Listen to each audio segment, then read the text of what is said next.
인생은 오르락내리락 하기에 누군가는 인생을 롤러코스터에 비유합니다. 한순간 하늘을 나는 듯 솟구치다가도 다음 순간 깊은 낭떠러지로 곤두박질치기 때문이겠죠. 기쁨과 슬픔, 성공과 실패, 희망과 좌절이 교차하는 이 여정 속에서 우리는 끊임없이 흔들리고 때로는 그 자리에 멈추고 싶을 때도 있습니다. 하지만 그 변화무쌍함 속에서야말로 인생의 진짜 의미가 숨어 있는 것 같습니다. 그리고 저는 그 진짜 의미를 발견하기까지 남들은 한 번도 겪기 힘든 어려운 고비를 몇 번이나 겪어왔습니다. 떠올리기도 힘든 그 시절의 이야기를 시작해보려고 합니다.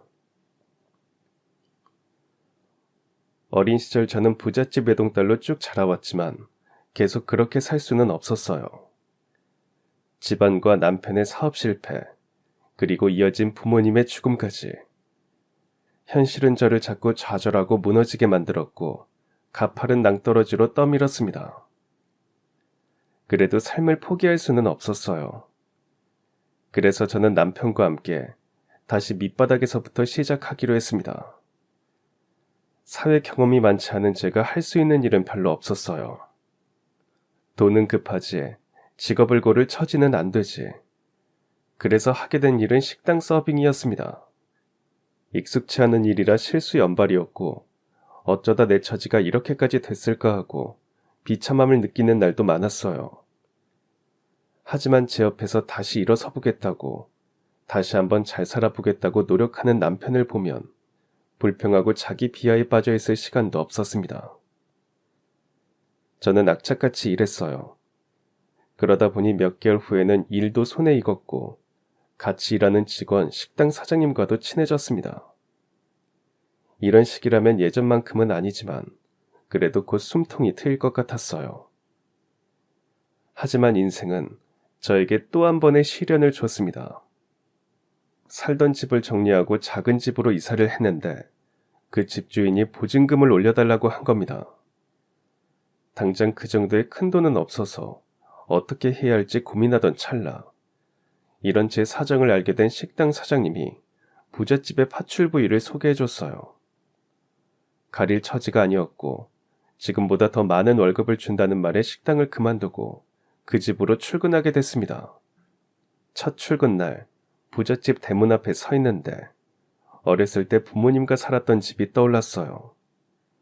우리 집도 이렇게 큰 대문에 예쁜 정원이 있었던 게 생각나더라고요. 어쩌다 이렇게까지 됐는지 인생이 참 얄궂었죠. 배를 누르고 집 안으로 들어가자 사모님이 맞아줬습니다. 안녕하세요. 오늘부터 일하게 된 김승희라고 합니다. 김승희? 어머, 웬일이니? 승희야, 너 나 기억 안 나? 나야, 나 이연이. 아는 척을 하며 반갑게 인사를 한 그 여자는 제 고등학교 동창이었습니다. 부잣집 외동딸 시절의 제 모습을 기억하는 사람이었기에 너무 창피한 나머지 도망치듯 그대로 나가려는데 안방에 있던 동창의 남편이 나와 제 손목을 탁 잡더라고요. 잡힌 손목에 놀라서 돌아보니 그 동창의 남편은 저를 보며 대성통곡을 했습니다. 부잣집 외동딸로 태어난 저는 부족한 거 하나 없이 살아왔습니다. 그렇다고 너무 버릇없게 자라지는 않았어요. 부모님 역시 주변 사람들에게 좋은 사람이라는 말을 들을 정도로 가진 것에 감사하고 나눌 줄 아는 분들이었습니다. 아버지는 항상 이런 말씀을 하셨어요. 승희야, 지금 내가 남들보다 잘 산다고 해도 어려운 사람을 무시하거나 외면하는 건 안 된다. 이 아버지는 우리 승희가 가진 걸 나누고 주변 사람이 힘들어 할 때는 도와주는 사람으로 자랐으면 한다. 아버지 어머니는 말씀만 그렇게 하는 게 아니라 직접 보여주셨습니다.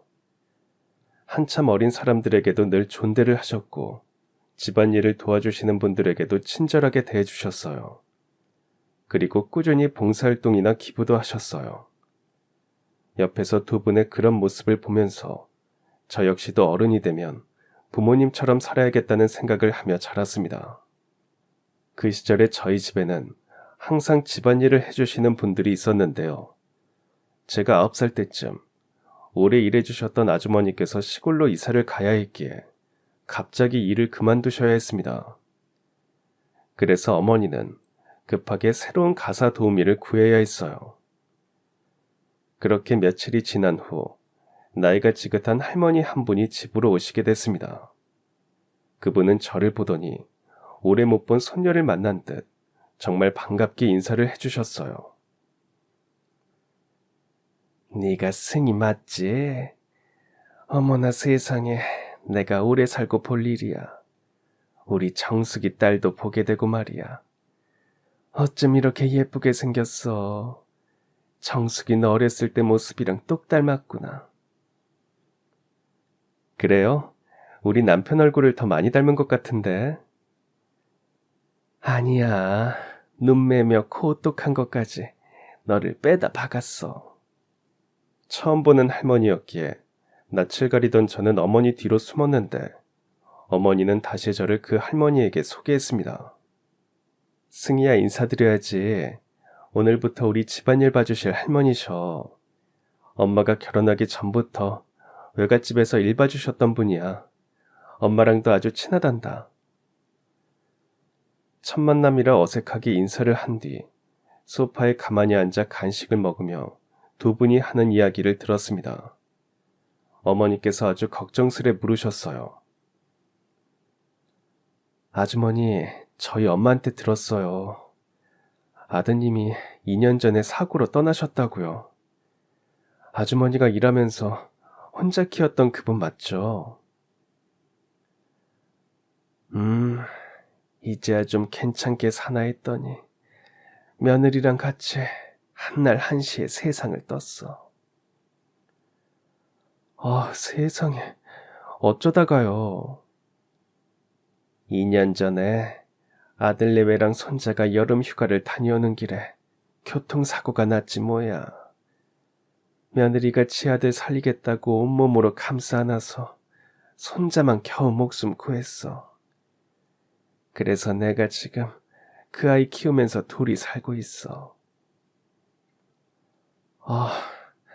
아주머니께서 그간 정말 힘드셨겠어요.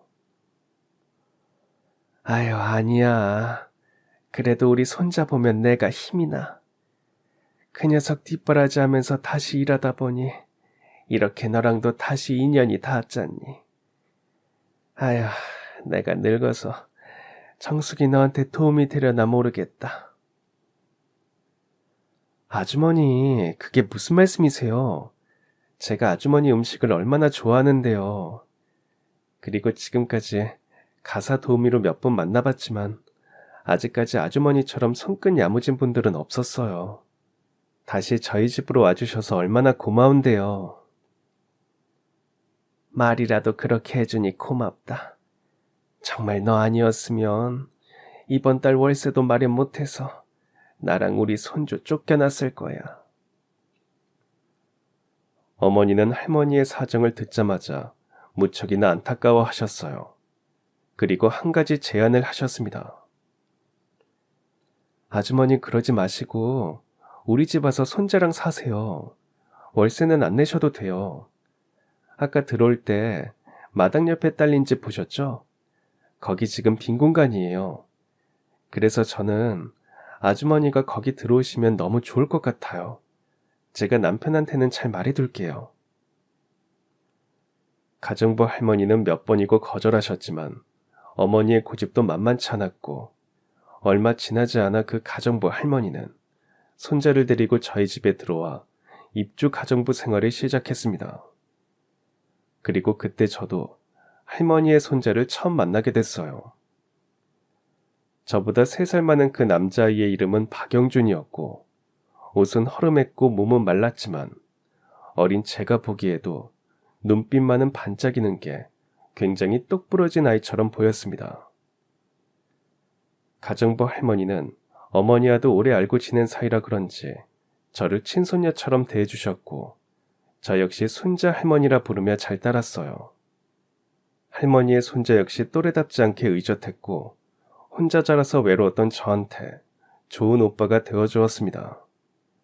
모르는 사람이 보면 친남매라고 할 정도로 저희는 정말 가족처럼 잘 지냈습니다.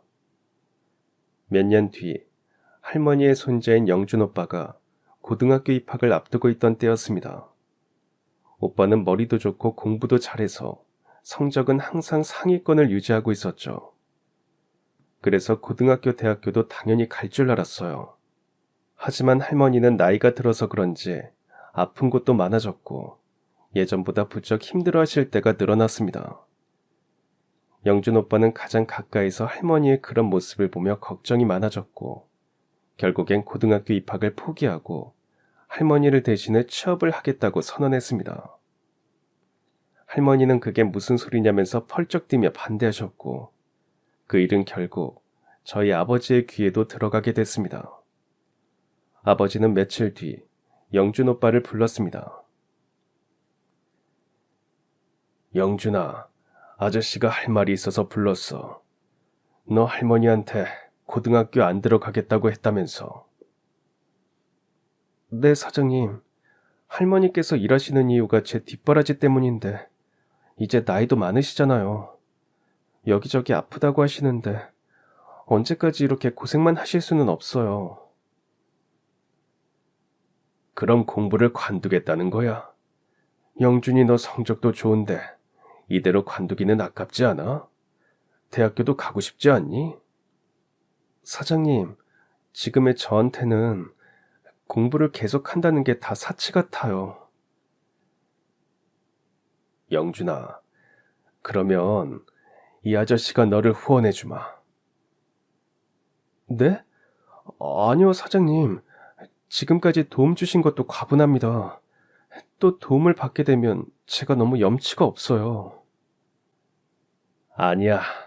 공부 잘하는 네가 이렇게 집안 사정 때문에 미래를 쉽게 포기해버리는 게 내가 너무 안타까워서 그래.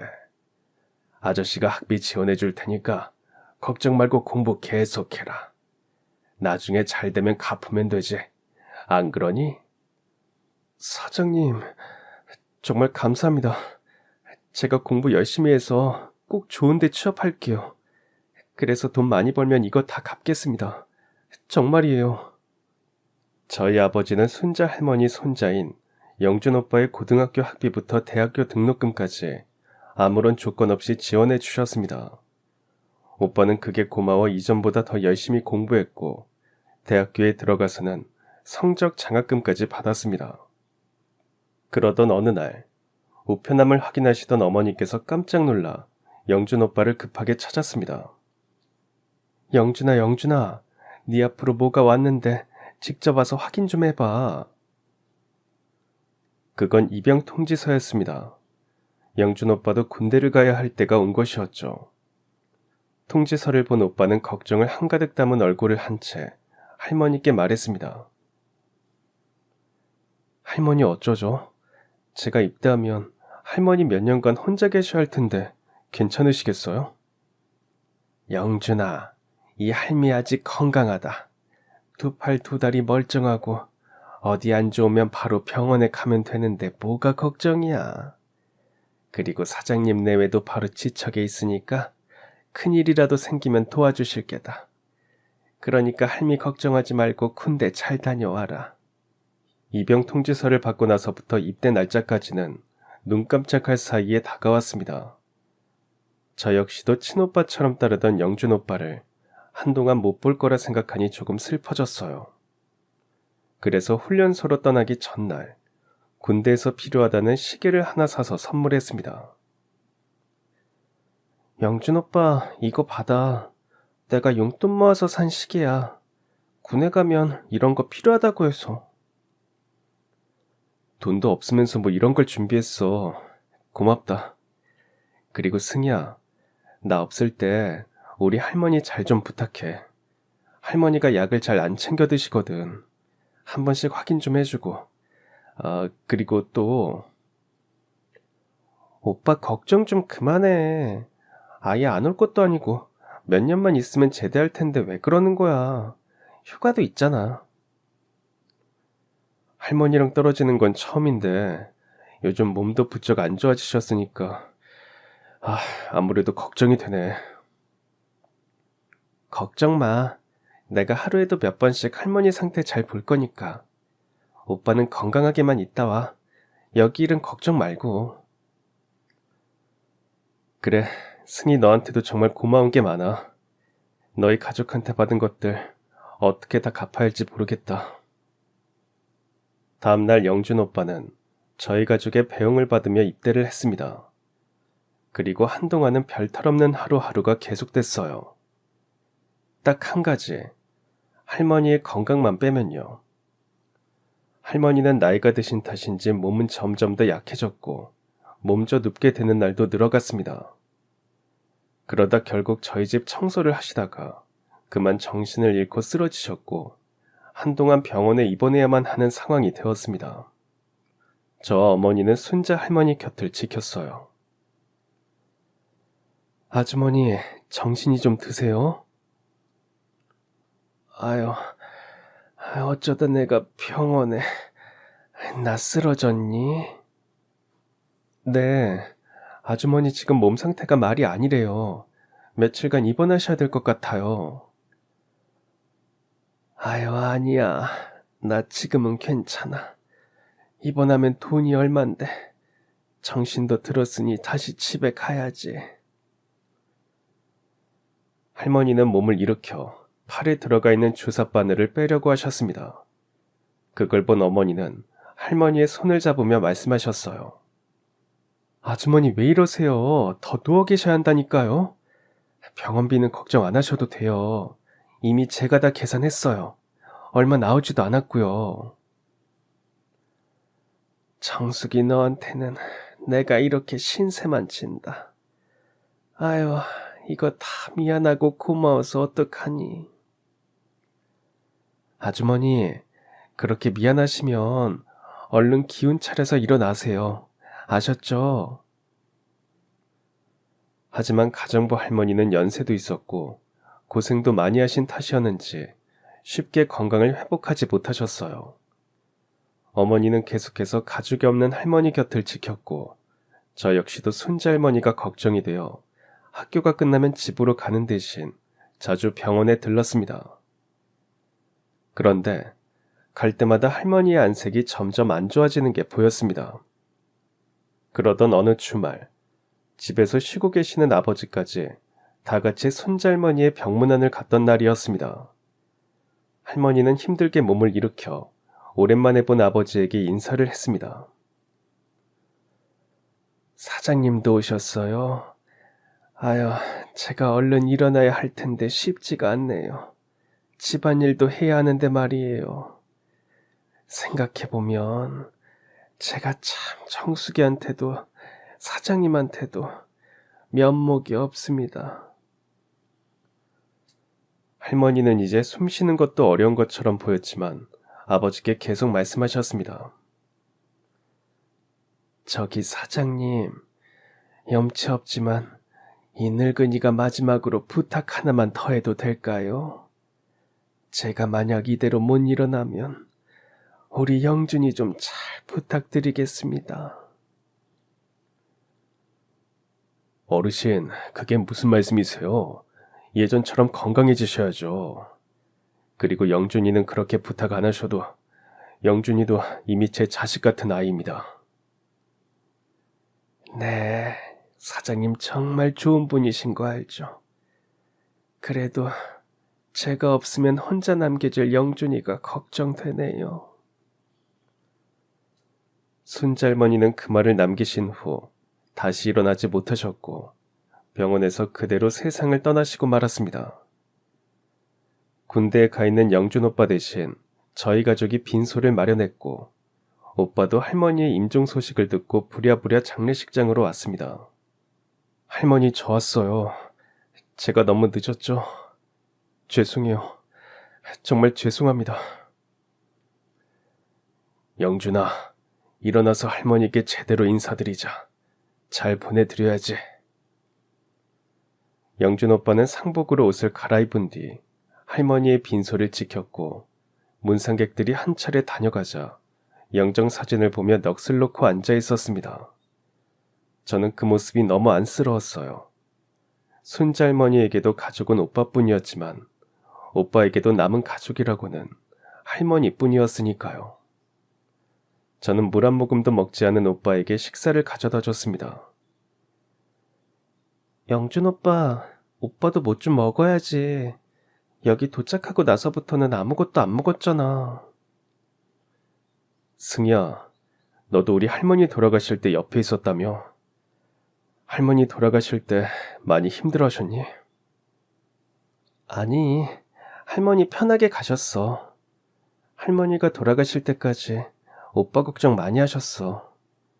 우리 아버지한테도 오빠 잘 챙겨달라고 유언으로 남기실 정도로 말이야. 지금까지도 사장님 사모님 도움을 얼마나 많이 받았는데 승희 너한테도 그렇고. 아니야. 할머니도 우리한테 얼마나 잘해주셨는데 우리 엄마가 어렸을 때부터 집안일을 봐주셨으니 엄마한테도 할머니가 거의 가족 같은 분이시고 그러니까 도움이라고 생각하지 마. 아무튼 나는 돈 많이 벌어서 너희 가족한테 받은 마음 다 돌려드리고 싶어. 영준 오빠와 저희 가족은 손자할머니의 장례식을 잘 치러드렸고 오빠는 다시 군대로 들어갔습니다. 그리고 몇 년 뒤 오빠는 제대를 했고 집으로 돌아왔어요. 앞으로도 계속 같이 사는 걸로만 알고 있었는데 오빠는 갑자기 독립을 하겠다고 했습니다. 사장님, 사모님, 그동안 저 돌봐주셔서 감사했습니다. 이제 할머니도 안 계신데 이 집에 머무르는 건 아닌 것 같아요. 아버지는 아쉬운 마음에 오빠의 마음을 돌리려 했습니다. 영준아, 너희 할머니께도 계속해서 너 잘 돌봐주겠다고 약속한 게 있는데 이렇게 독립하겠다고 하면 내가 뭐가 되니? 그러지 말고 대학교 졸업해서 취업할 때까지는 지금처럼 우리랑 계속 같이 사는 거 어때? 아니에요. 저도 이제 다 컸고 사장님께는 지금까지 받은 것만 해도 과분합니다. 그리고 따로 나가서 산다고 해도 아예 안 보는 것도 아니잖아요. 자주 찾아올 거예요. 저도 영준 오빠가 독립을 하겠다는 소식을 듣고 무척이나 아쉬웠지만 오빠의 생각을 존중해 주기로 했습니다. 얼마 후에 오빠는 학교도 복학하고 학교 근처로 작은 집을 구했어요. 저희 집에서 나가는 날 아침, 아버지는 오빠에게 봉투를 건넸습니다. 사장님, 이거 돈이잖아요. 웬 돈이에요? 영준아, 그거 할머니 퇴직금이다. 할머니도 안 계시니 네가 필요한 데 있으면 써라. 혼자 살게 되면 이것저것 필요한 게 많을 거야. 아니, 그래도 이거 저한테 너무 큰 돈이에요. 할머니께서 오래 일해주셨으니 그게 맞는 거야. 받아주렴. 네, 그럼 사장님, 감사히 받겠습니다. 사모님, 저 이제 가볼게요. 그동안 정말 친아들처럼 대해주신 거 다 알고 있습니다. 감사해요. 그리고 승희야, 도움이 될지 모르겠다만 오빠 필요한 일 있으면 언제든지 연락해. 바로 달려올 테니까. 그럼 저는 이만 가볼게요. 영준 오빠는 이후 1년에 한두 번씩 집에 인사를 하러 왔지만 각자 삶이 바빠지다 보니 나중에는 그마저도 오지 않게 됐고 소식도 끊기게 됐어요. 그리고 그 사이 저희 가족에게는 안 좋은 일이 생겼습니다. 평소에 심장이 좋지 않던 아버지께서 갑자기 쓰러지게 된 거였죠. 다행히 빨리 발견한 덕에 목숨은 구할 수 있었지만 예전처럼 일을 하실 수는 없었고 병원 신세를 져야만 했습니다. 아버지가 쓰러졌다는 게 알려지자 채권자들이 돈을 회수하기 시작했고 현금을 급하게 마련해야 하는 통에 집이며 땅, 가족의 재산을 하나둘 팔아야만 했습니다. 그러고 나니 저희 집안은 그야말로 하루아침에 쫄딱 망해버리고 말았어요. 어릴 때부터 살았던 정든 집을 떠나 TV에서나 보던 월세 단칸방으로 이사해보니 제가 처한 현실이 확 와닿았죠. 가장 충격이 심한 건 어머니였습니다. 승희야, 우리 이제 어떡하니? 너희 아버지는 아프고 당장 내일 먹고 살 돈도 없고 너도 좋은 집 알아봐서 결혼시키려고 했었는데 아휴, 이제 아무것도 못하게 됐네. 엄마, 지금 내 결혼 걱정할 때가 아니잖아요. 어떻게든 해봐야죠. 그리고 엄마, 저 학교 그만뒀어요. 뭐? 학교를 그만둬? 왜? 아버지 저렇게 아프신데도 태어나시자마자 세 식구 먹여 살리겠다고 일하시는데 저도 도와야죠. 엄마, 우리 가족 똘똘 뭉치면 괜찮을 거예요. 저도 일자리 구하고 있어요. 제 친구 선미 아시죠? 선미네 부모님이 카페 하시는데 내일 면접 보러 가려고요. 아휴, 승희 너한테는 이런 일을 겪게 하고 싶지 않았는데 엄마가 미안하다. 저는 대학교 친구의 도움으로 그 부모님이 하시는 카페에서 일을 시작했습니다. 처음 해보는 일이라 손에 익지 않았지만 그래도 손님을 맡고 음료와 간단한 음식을 만들고 가게 청소를 하는 건 금방 적응이 됐어요. 그리고 가끔 친구도 부모님 카페 일을 도와줬고 아는 사람이 한 명이라도 있으니 혼자 하는 것보다 든든하기도 했습니다. 부모님에게 조금이라도 도움이 되고자 저는 정말 열심히 일했어요. 카페에서 일하는 다른 직원이 대타를 원하면 전부 제가 대신 하느라 쉬어본 적도 별로 없었습니다. 그렇게 일하던 중 카페에 한 무리의 여자 손님이 들어왔는데 얼굴을 보니 조금 익숙했습니다. 고등학교 동창 같았어요. 저는 저희 집이 망했다는 것도, 그래서 이렇게 카페에서 일하고 있다는 것도 들키기 싫어서 얼굴을 푹 숙이고 주문을 받고 서빙을 했습니다.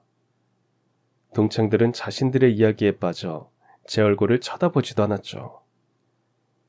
저는 그들이 혹시라도 제 얘기를 하는 걸까봐 그쪽 테이블이 무슨 말을 하는지 가만히 들어봤습니다.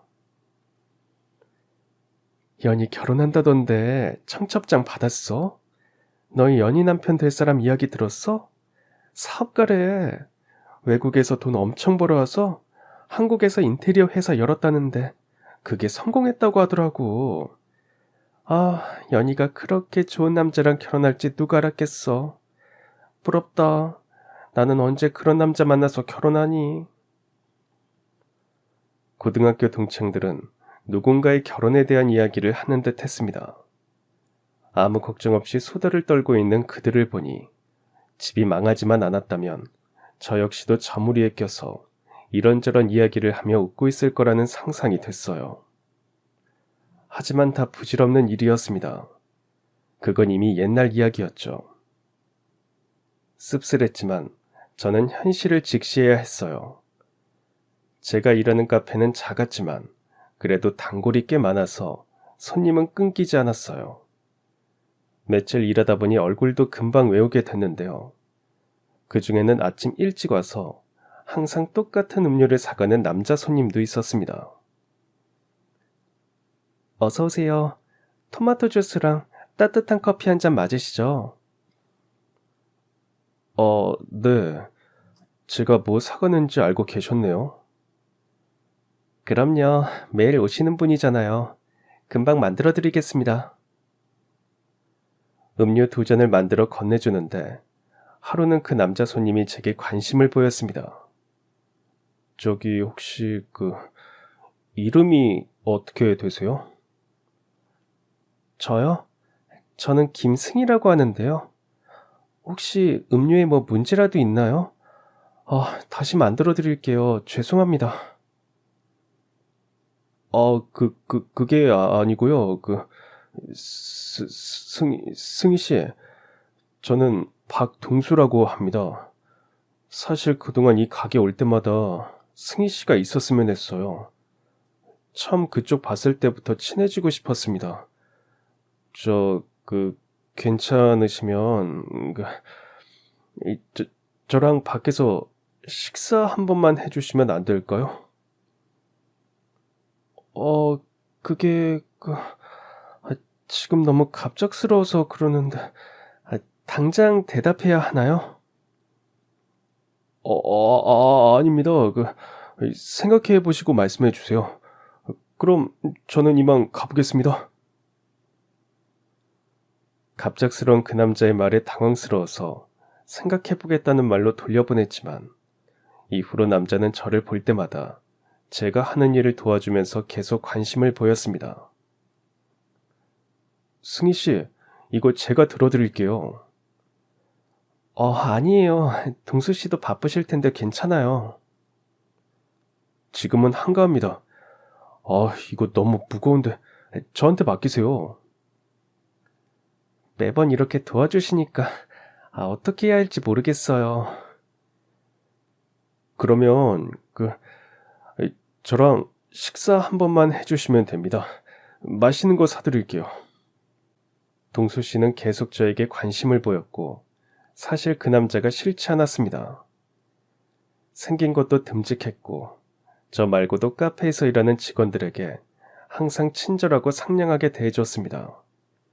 그리고 무엇보다 매일 같은 시간에 일찍 출근하는 걸 보면 말하지 않아도 성실한 사람이라는 걸 알 수 있었죠.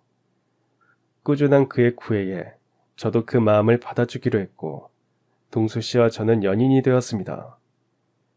그는 볼수록 호감 가는 사람이었고 나이 차이는 많이 나지 않았지만 사회생활을 일찍 시작해서 그런지 제가 몸과 마음이 힘들 때 기댈 수 있을 정도로 성숙한 사람이었습니다. 그리고 얼마 후에 카페 일자리를 소개해준 친구가 제가 가게 손님인 동수 씨와 사귄다는 걸 알게 됐습니다. 어머 승희야, 너 그 단골 손님이랑 사귀는 거 맞지? 이름이 박동수라고 했나? 선미 너 어떻게 알았어? 그 사람 이름도 알고 있었어? 에휴 기집애, 다 티나거든. 그 손님 올 때마다 아주 좋아 죽더만. 그렇게 좋아? 근데 그 손님 진짜 진국이긴 해. 맞아. 사람이 정말 성실하고 성격도 믿음직스러워. 사회생활도 일찍 시작해서 그런지 성숙하기도 하고. 지금 나한테는 그런 사람이 옆에 있어야 하는 것 같아. 맞아, 아참. 그리고 나도 엄마한테 들은 건데 그 사람 카페 근처에 식당을 몇 개나 갖고 있는 사람이래. 어린 나이에 성공했다고 엄마가 예전에 얼마나 부러워했는지 몰라. 승희 너는 좋겠다. 그렇게 잘 나가는 사람도 만나고 말이야. 그랬어? 나 몰랐어. 이 옆에 식당만 하는 줄 알았지. 아직 너한테는 말 안 한 건가? 어렸을 때부터 친했던 중마고우랑 같이 식당 몇 개나 운영하고 있다더라. 그 남자랑 결혼하면 승희 너도 숨통 좀 트일 거야. 잘해봐.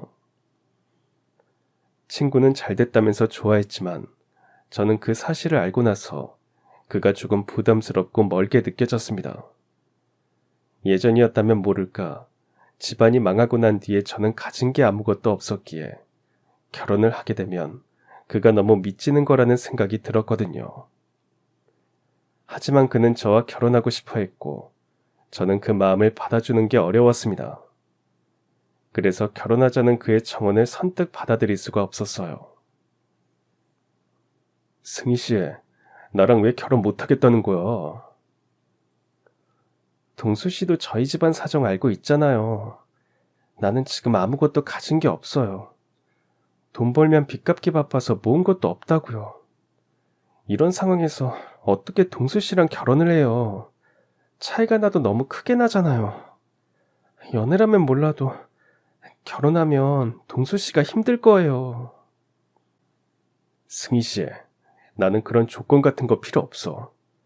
김승희 당신이라는 사람이 어려운 상황에서도 포기하지 않고 열심히 사는 그 모습이 좋은 거라고. 그리고 승희 씨 힘든 거 이제 나랑 같이 나누면 안 될까? 나는 그렇게 하고 싶어. 그렇게 하게 해줘. 동수 씨는 저를 포기하지 않았고 저희 부모님을 찾아 결혼 허락까지 받아냈습니다. 아버지 역시 돈이 많아도 검소하고 성실한 그의 모습을 보시고는 좋은 사람 같다며 허락해 주셨어요. 소박한 결혼식을 올린 뒤 저희는 행복했습니다.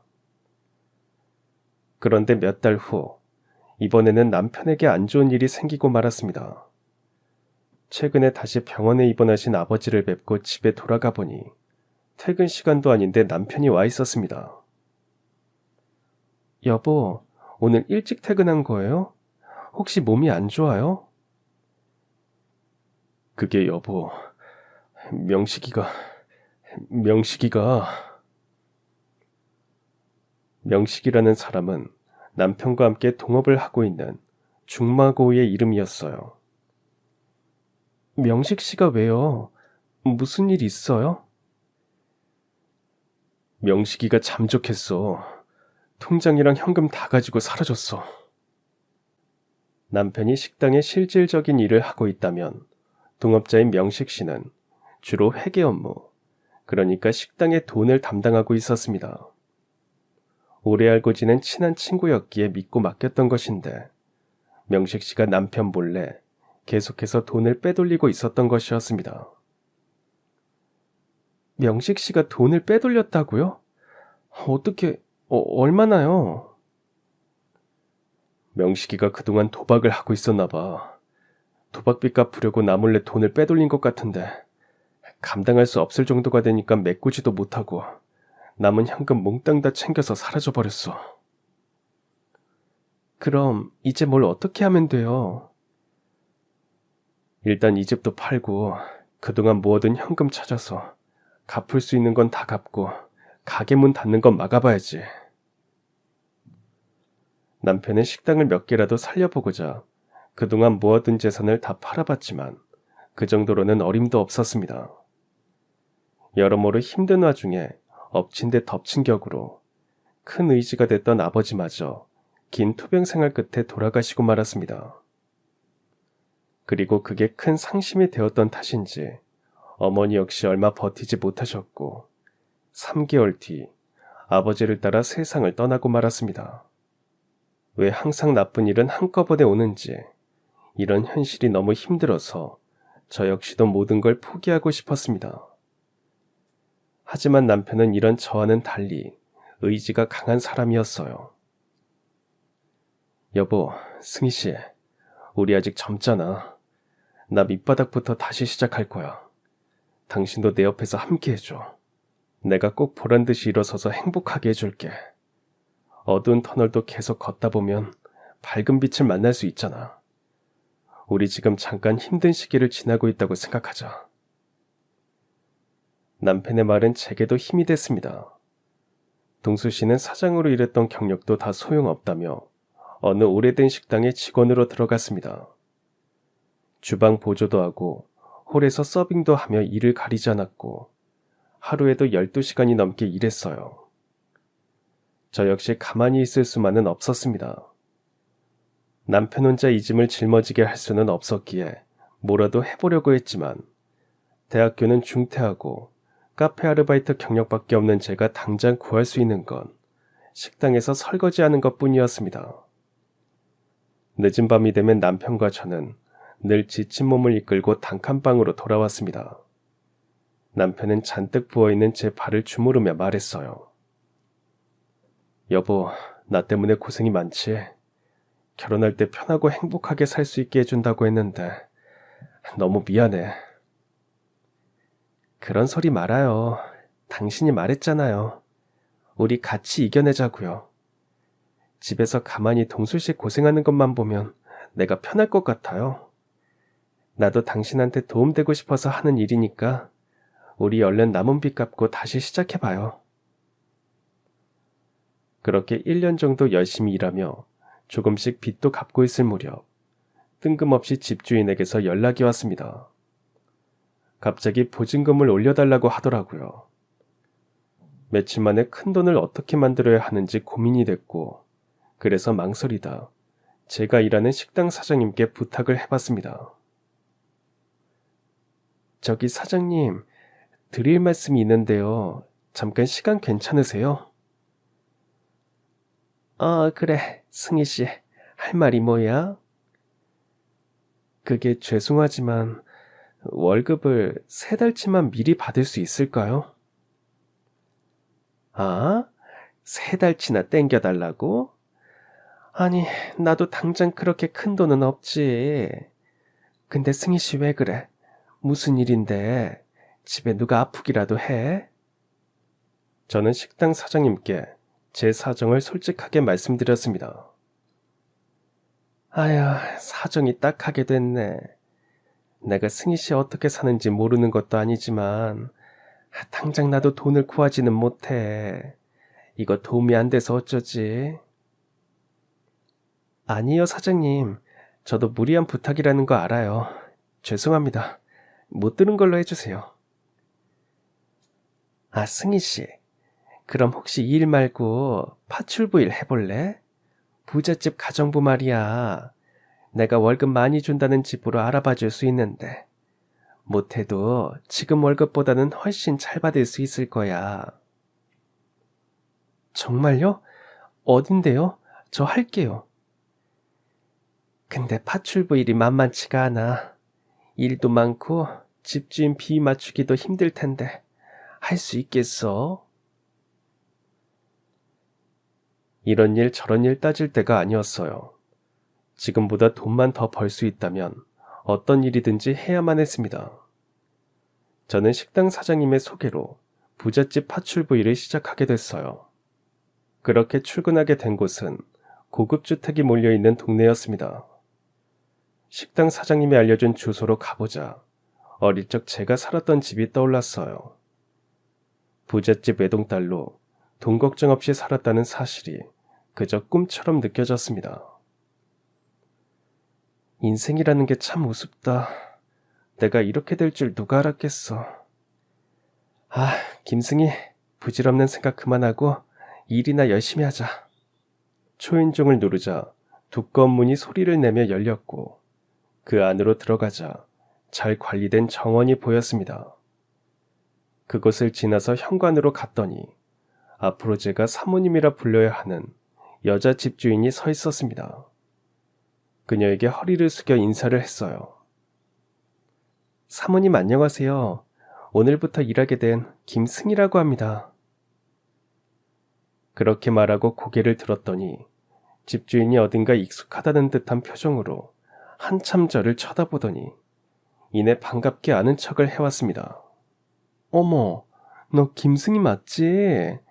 나야 나, 이연이, 고등학교 동창. 제가 파출부로 일하게 된 집주인은 고등학교 동창이었습니다. 몇 년 전 카페에서 일하고 있을 때 우연히 손님으로 왔던 고등학교 동창 무리가 이야기했던 바로 그 연이었습니다.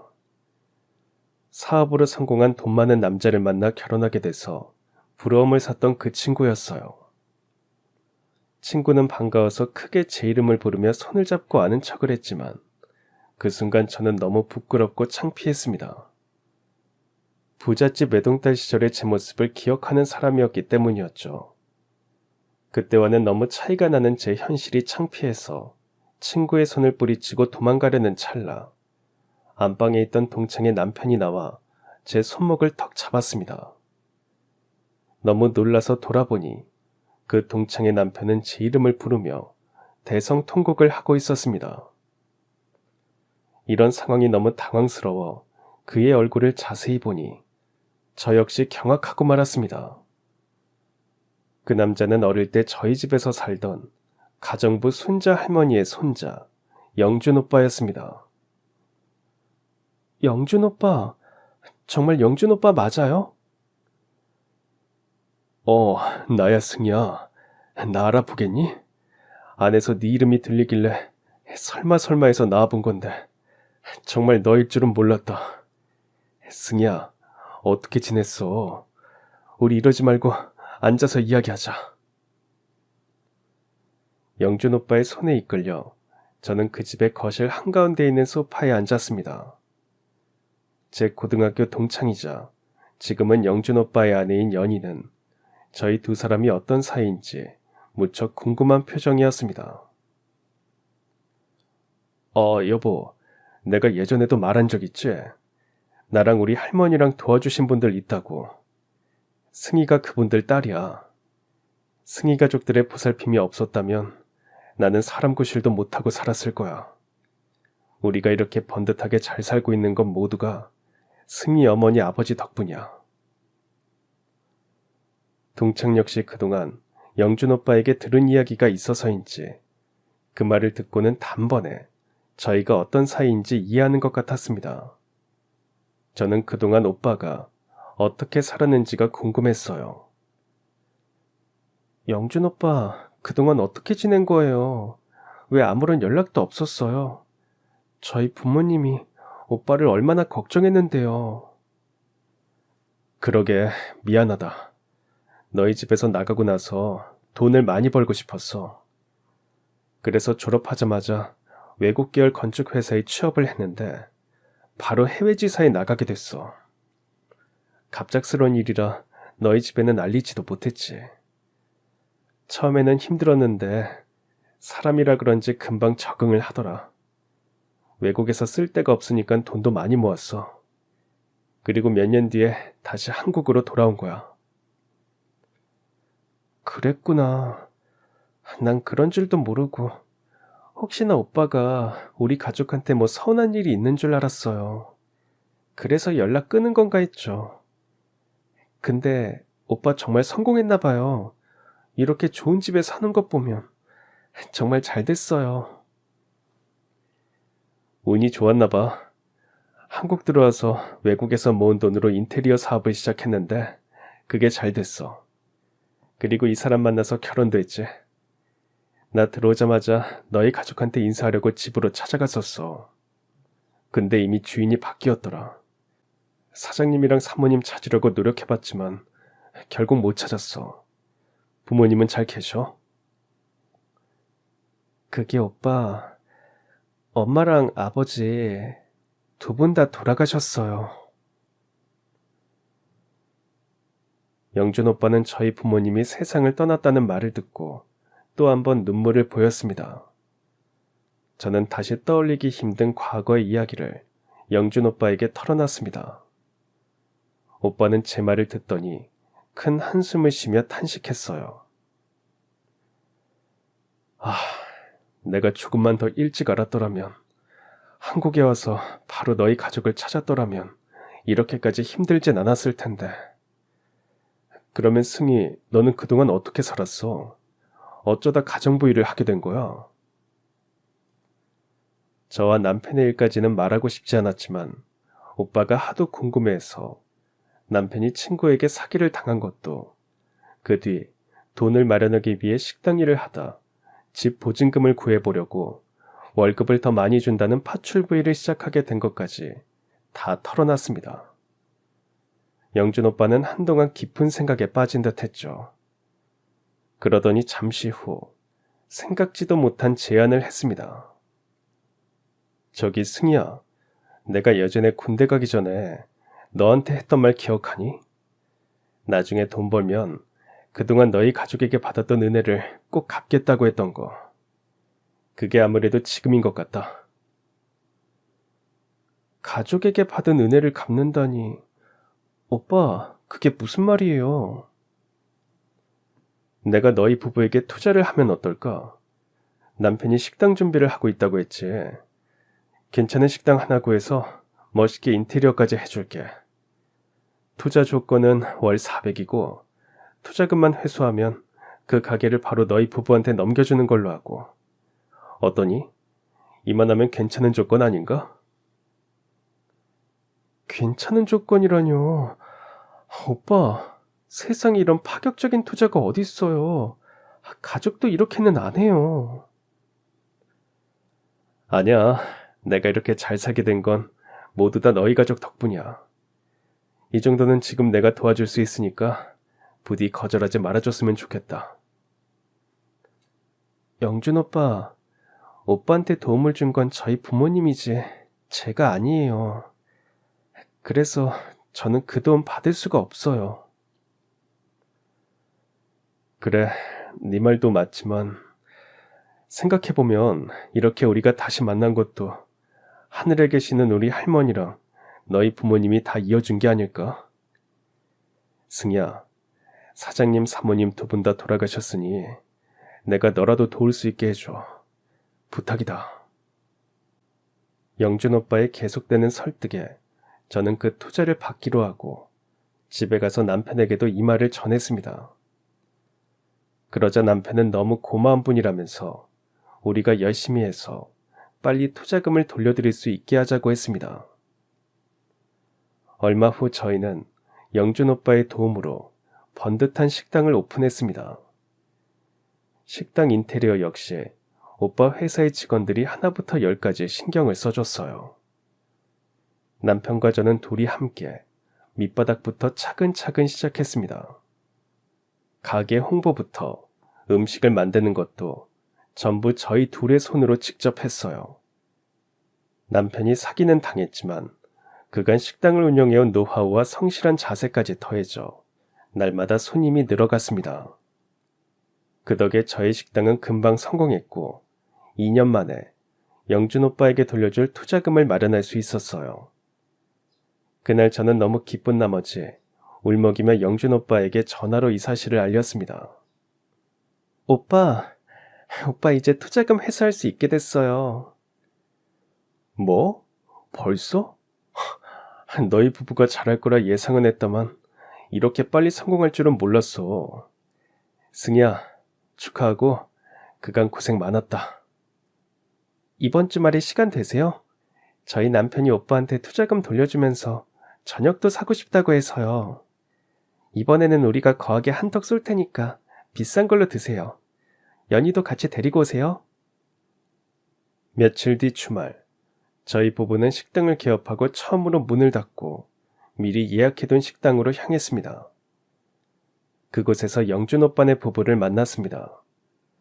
오빠는 저희 남편에게도 항상 깍듯이 사장님이라는 호칭으로 불렀어요. 사장님 오랜만입니다. 처음에는 승희만 보고 투자한 건데 몇 번 식당에 가서 사장님이 일하는 거 보고는 안심이 됐어요. 그렇게 성실하고 늘 한결같은 자세로 손님들 대하는 거 보면서 정말 대단하다는 생각이 들었습니다. 분명 잘 될 거라 예상했지만 이 정도로 빠를 줄은 몰랐어요. 남편은 영준 오빠의 말을 듣고는 갑자기 자리에서 일어서서 말했습니다. 형님, 저희 안사람에게 친오빠 같은 분이니 앞으로는 제가 형님이라 부르겠습니다. 형님은 저를 살려준 은인이십니다. 그러니 큰절 한번 올리겠습니다. 영준 오빠는 민망하다면서 그러지 말라고 말렸지만 남편은 그렇게라도 자신의 마음을 표현하고 싶었던 것 같습니다. 큰절을 올린 뒤 남편은 2년간 하루도 쉬지 않고 일해서 모은 그 투자금을 영준 오빠에게 돌려줬습니다. 그리고 오빠는 그 투자금을 담은 봉투를 한참 쳐다보더니 그 돈을 다시 저에게 건네줬습니다. 오빠, 이걸 왜 다시 나한테... 이거 오빠가 저희 부부한테 준 투자금이에요. 그래, 알고 있어. 근데 이건 내가 너희 부모님에게 받은 도움에 대한 빚이야.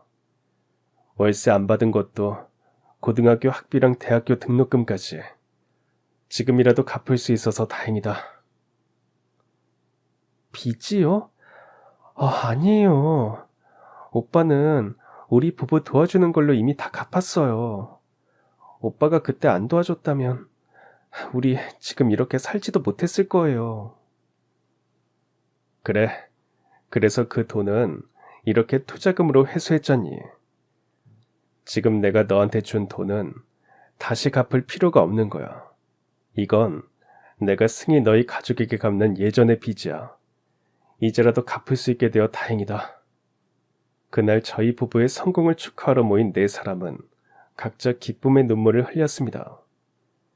그리고 거기서 앞으로도 계속 서로에게 좋은 가족이 되어서 기쁜 날은 함께 기뻐하고 어려운 일이 있을 때는 도우며 살기로 다짐했어요. 저희는 그렇게 또 하나의 가족이 되어 각자의 아이들까지도 형제자매와 다름없는 관계를 계속해서 이어가고 있습니다. 인생은 마치 날씨처럼 변덕스럽습니다. 어떤 날은 눈부신 햇살 아래 모든 것이 순조롭게 느껴지다가도 또 어떤 날엔 거센 바람과 먹구름 속에서 방향을 잃고 헤매게 되죠. 누구나 그런 오르막과 내리막을 겪고 저 역시도 그랬습니다. 성공의 순간에는 세상이 내 편인 듯 하다가도 실패 앞에서는 스스로가 너무 작게 느껴지기도 했죠. 하지만 어쩌면 그 기복이 있기에 인생이 더 깊고 아름다운 건지도 모르겠습니다. 바람이 있어야 나뭇잎은 춤추고 비가 와야 땅은 숨을 쉽니다. 우리의 감정도 삶도 그런 것 같아요. 흔들리는 순간 속에서 우리는 배우고 멈추는 시간 속에서 다시 일어서는 법을 익혀갑니다. 그리고 그렇게 우리는 조금씩 단단해져 가고 그 단단해진 마음으로 힘든 순간이 생긴다면 또 이겨내 보려고 합니다. 그럼 지금까지 사연 들어주셔서 감사합니다. 사연이 재밌으셨다면 구독과 좋아요 부탁드려요. 감사합니다. 안녕히 계세요.